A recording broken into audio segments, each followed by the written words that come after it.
Hello, this is Peter Fox, the Youth Ministry Director at Trinity Lutheran Church in Camp Hill, with the weekly message for all the youth, for their families, and for congregation members. We begin everything every week with our YG prayer, so we'll share that once again with you. And it's a call and response prayer. And the call is where two or more are gathered, and the response is you are there.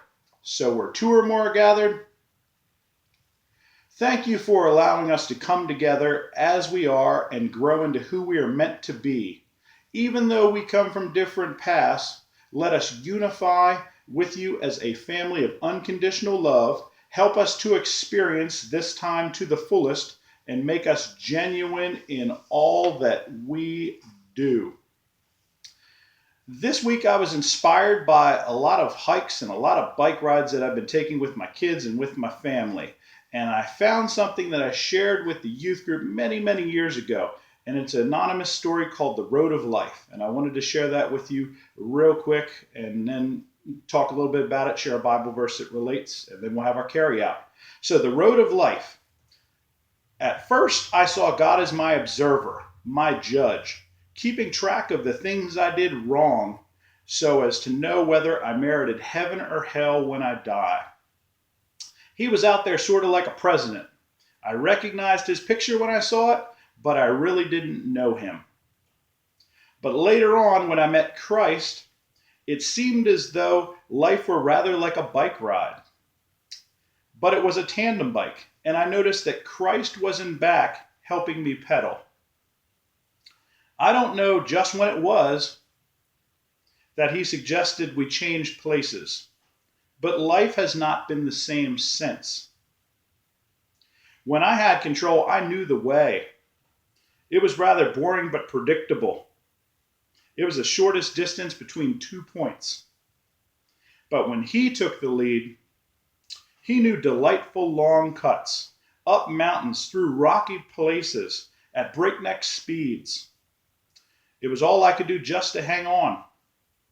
Even though it looked like madness, he said, pedal. I worried and was anxious and asked, "Where are you taking me?" He laughed and didn't answer, and I started to learn to trust. I forgot my boring life and entered into the adventure. And when I'd say, "I'm scared," he'd lean back and touch my hand. He took me to people and gifts that I needed.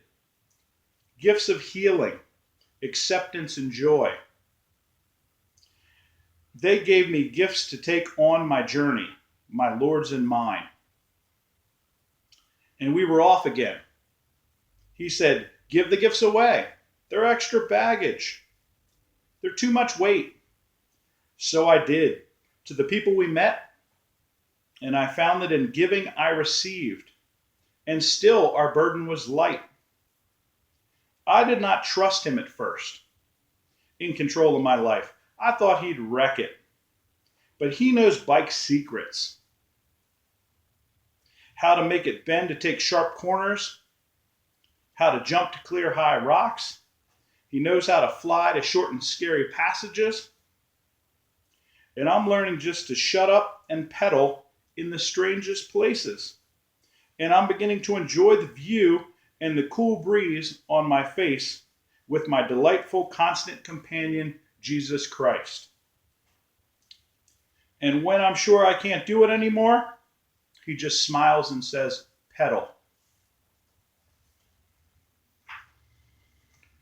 I really like that story because I really think that it teaches us to rely on Christ. It teaches us to put him first, to guide us, and to have that trust that he's going to guide us down the best paths. And that's really what the adventure is all about. So I thought that really tied in with where I was at in my life with my kids this week.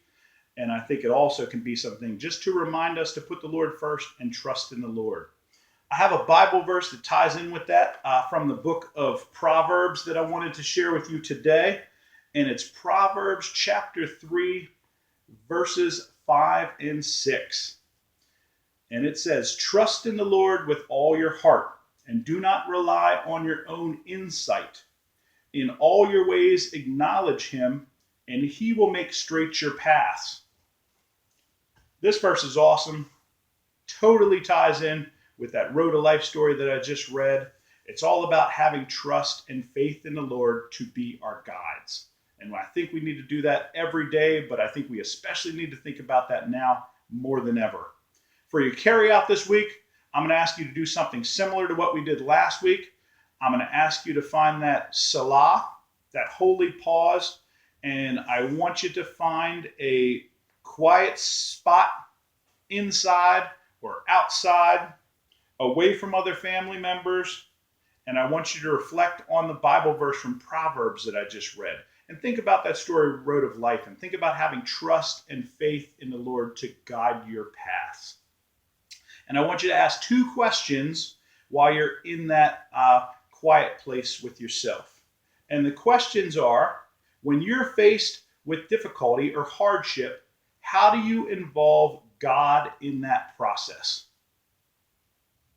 The other question, what do you need to do or change in your life to let God better take the lead?